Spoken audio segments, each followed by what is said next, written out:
For thousands of years, aloe vera has been considered a magical medicinal plant. Even the Aztecs used it as a miracle drug to treat many diseases. Traditional medicine appreciates its detoxification, purging, acid neutralization, and fat reduction. According to modern research, it has a positive effect on blood sugar levels and blood lipid concentration, including cholesterol levels. But aloe vera is not always aloe vera.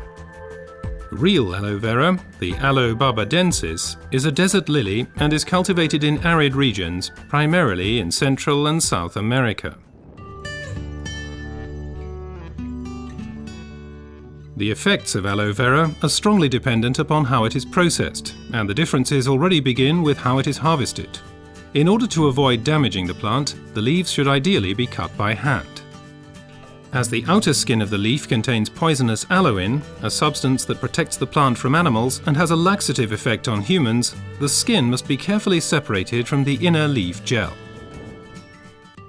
This leaf gel is the most valuable part of the aloe vera plant. The gel has been proven to contain over 150 vital substances, such as vitamins, enzymes, polysaccharides, and trace elements. It's this unique combination of ingredients and the way in which they interact with each other that results in the healing effect.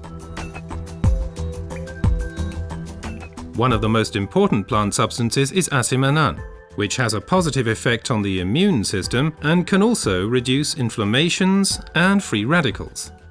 The result, the oxygen supply improves. Let's take a closer look at this fact. Blood is supplied with oxygen in the lungs and then transports it via the blood vessels into the cells. The large blood vessels branch out, becoming smaller and smaller, until they turn into tiny capillaries. Capillaries, by the way, are the smallest blood vessels. This is where the oxygen passes over from the blood vessels into the cells.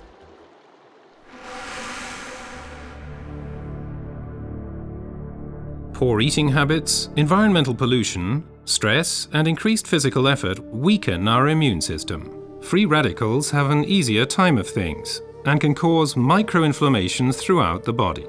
These inflammations can damage blood vessels and result in a thickening of the fine capillary walls. This swelling constricts the flow of blood, slowing down the blood cells on their way through the capillaries, which, as a result, impedes the oxygen supply. And it's here that the aloe vera acts. It reduces the swelling on the capillary walls. The blood cells can flow faster again, and the oxygen supply is improved. Furthermore, toxins and impurities are removed more quickly. The latest studies have revealed that other natural substances can improve the effects of aloe vera even further. These substances primarily include silicon, but they also include evening primrose and alkaline minerals. But first, let's look at silicon a bit more closely. For our bodies, silicon is life essential and a structure-building element. We already know it as quartz sand, as it occurs in stones and cement. In the body, silicon is there to stabilize our human tissue. As a supportive element, it strengthens bones, hair, nails, connective tissues, and also the walls of our capillaries. As we grow older, the capillary walls have a tendency to lose their form and resilience. They can literally collapse, interrupting the blood flow. At the worst, this can lead to a stroke or a heart attack. Silicon strengthens and supports the capillary walls, thereby keeping the bloodstream open. As a result, the erythrocytes can now supply the cells with oxygen more efficiently. Silicon in its original form as quartz sand cannot be absorbed at all by the human body. Alternatives can, however, be found in nature.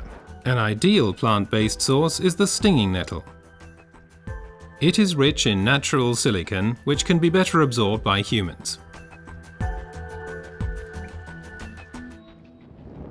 Optimum oxygen supply is not only dependent on the capillaries, but also on the condition of the blood itself. Only when blood is liquid enough can it pass through the narrow capillaries. For improving flow properties of blood, we have evening primrose with its polyunsaturated fatty acids and basic alkaline minerals. Polyunsaturated fatty acids make the blood thinner. They prevent the conglutination or sticking together of blood cells and thereby stop clotting of the blood. Alkaline minerals support the elasticity of the red blood cells, thus helping them to pass through the tiny capillaries more smoothly. Both help to increase the blood's rate of flow and thus contribute to maintaining an optimum oxygen supply. So let's review the main points again. The supply of oxygen to our cells is a vital prerequisite for our overall health and also helps to safeguard us against serious illnesses. Aloe Vera, with its means life. Place your trust in Aloe Vera.